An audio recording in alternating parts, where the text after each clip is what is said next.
سلام بچه ها، اومدیم پارت یک بنتن قهرمان زمین رو بازی کنیم. خب مشخصش بهشون میگه با مثلث میزنه، با مربع میزنه، اما مربع یکم شدت زدنش بیشتره. با ضربدر میپره، با دایره ملق میزنه. با این دکمه تبدیل به کله آتیشی میشه یا همون هیت پلاس. خب بریم بجنگیم ببینیم چی میشه. خب اگه خواستید میتونید بزنید یکم به جلوتر تا مشخصات دشمن رو بهتون نده. خب حالا من یه بار این بازی رو تموم کردم، البته 2 بار تموم کردم. بار سومم الان سیوای برنده شدنم دارم، حالا بعدا میذارم ببینید. خب بریم. خب الان دشمنا رو شکست دادم. میتونید تبدیل به بنتن شید تا شارژتون پرتر شه. حالا من این دفعه 4 دست رو میارم، با دایره 4 دست سنگ پرتاب میکنه، میزنه. با مربع مثلث رو بزنی اینطوری میمونه، میزنه تو چونه حریف. خب بریم. گفتم با زبدرم میپره.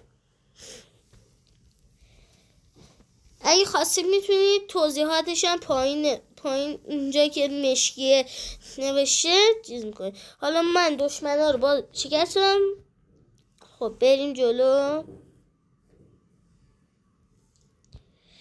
میگه اینجا باید تبدیل به همون کله آتیشی بشم یا همون اگه دوست داشتید هیت پلاس.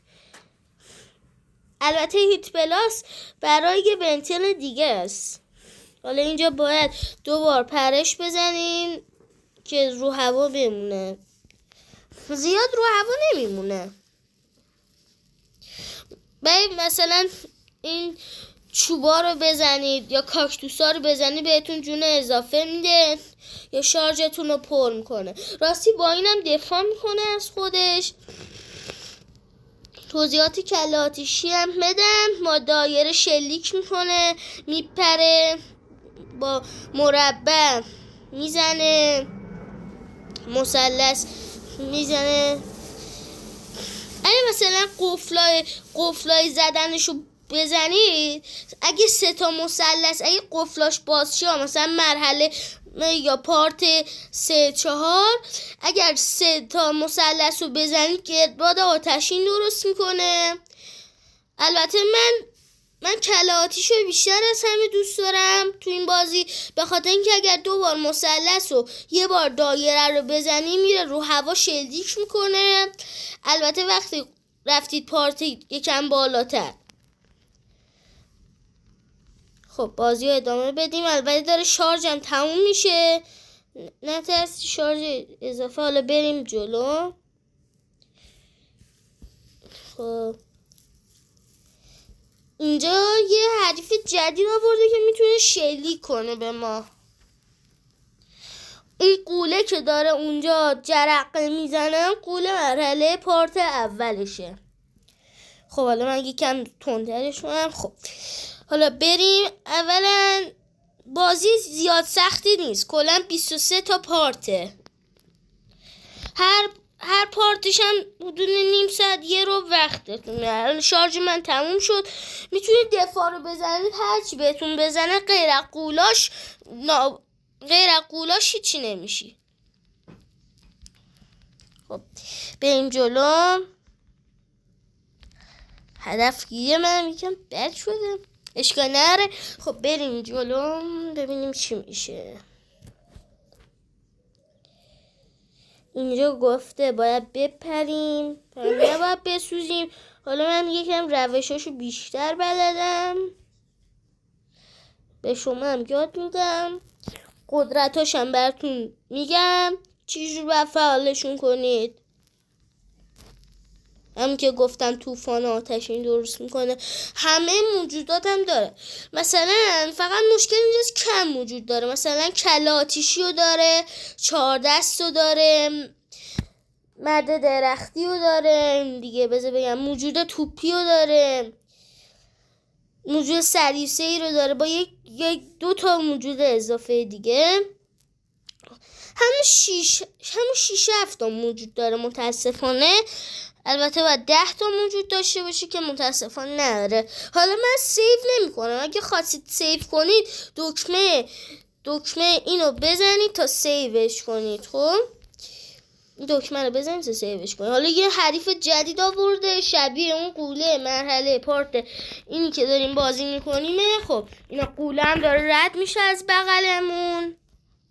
خدا رو شکر فعلا از ما یکم دوره، نمیتونه به ما برسه تا ما بریم توی غار تاریک اون دشمنا رو شکست بدیم تا بتونیم قوله مرحله آخر رو شکستن بدیم. خب فعلا من خودم رو یه لحظه شارژم رو تموم میکنم و خودم دفاع میکنم تا تبدیل به 4 دست بشم. حالا دوست دارم بیشتر با 4 دست سنگ پرتاب کنم. البته اگه یکم برید جلوتر میتونید با 4 دست گردباد درست کنید. یا مثلا میتونید یه قفلیه من نتونستم بازش کنم، خیلی سخته اونو باز کنی. مثلا اگه اونو بزنی مثلا دستاشو میکوبه به هم، یه اشعه درست میکنه. خب بریم جلو.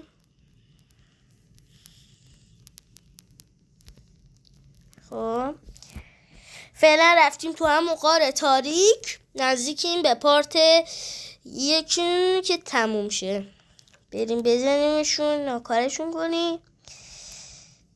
آها اینجا قفله میتونید ببینید 4 دست رو داره، کلاتیشی رو داره، موجود سدیوسی رو داره، موجود توپی رو داره که البته هنو باز نشدن، درختی هم داره. حالا برید اگر خیلی بازی کنید مثلا 1 سال 2 سال بازی کنید میتونید موجودهای دیگه هم فعال کنید. مثلا الان من با 4 دست قفلشو باز میکنم. مثلا گفته 2 تا مربع یه دونه مثلث. ببین طوفان شد. الان یه کوچولو طوفان درست کنه. خب الان منو زدم شارژم من کله آتیشی میشم، میزنم نابودشون میکنم. البته اگه خواستید میتونید قفل کله آتیشی هم باز کنید، مهم نیست، تصمیم با خودتونه. حالا این قوله میپره، کوه ریزش میکنه، هم غار اینطوری تکه های میفته. اینجا بدترش اینه که باید روی صخره با آدماش مبارزه کنی. برای این آدمایی که میفرستن همش تحت فرمان ویلگکسن. مثلا دشمنان قولا خیلی زیادن، همشون هم به ویلگکس خدمت میکنه. الان من سوختم، حالا اشکالی نداره. همشونو مثلا روح فضایی هم تحت فرمان ویلگکس، هم روح فضایی که تو بنتنه اما بدجنس‌ترش. خب بریم. من بعدا شاید از بنتنای دیگه هم مثلا بنتن حمله ویلگکس هم شاید بازیشو بذارم اگه بشه.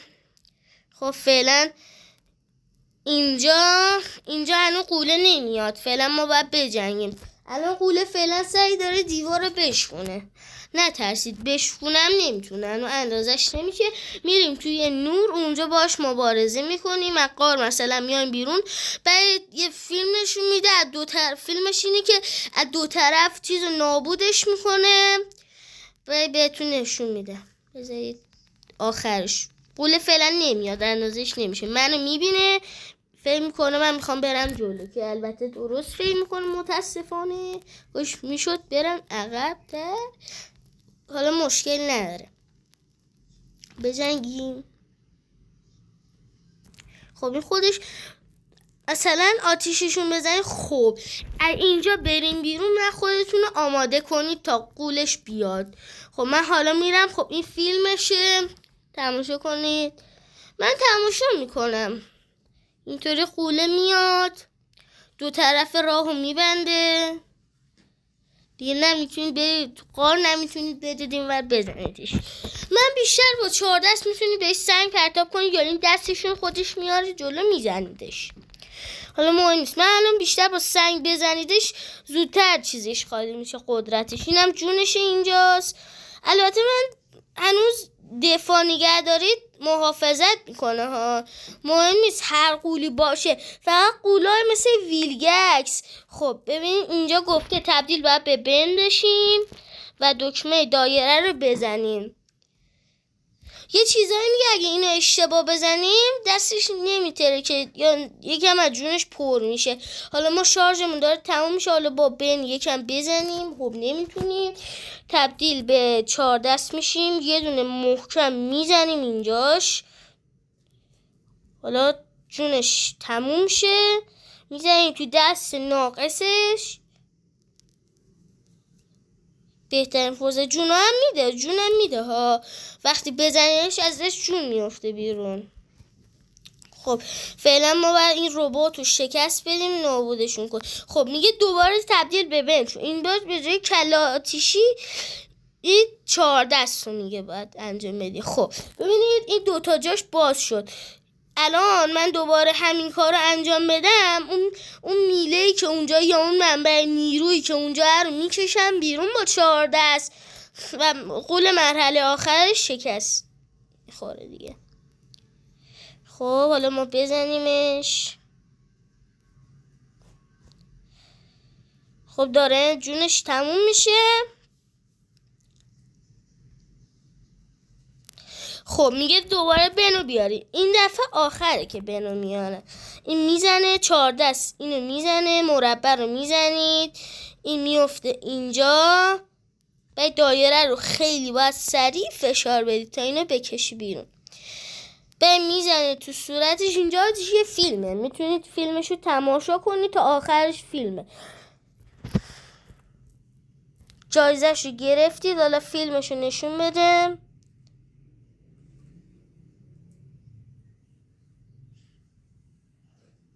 من یکم میزنم جلو. موجود سریع سید رو الان فعال کردید، میتونید ازش استفاده کنید تو پارت 2. ممنون که تماشا کردید. لایک فراموش نشه.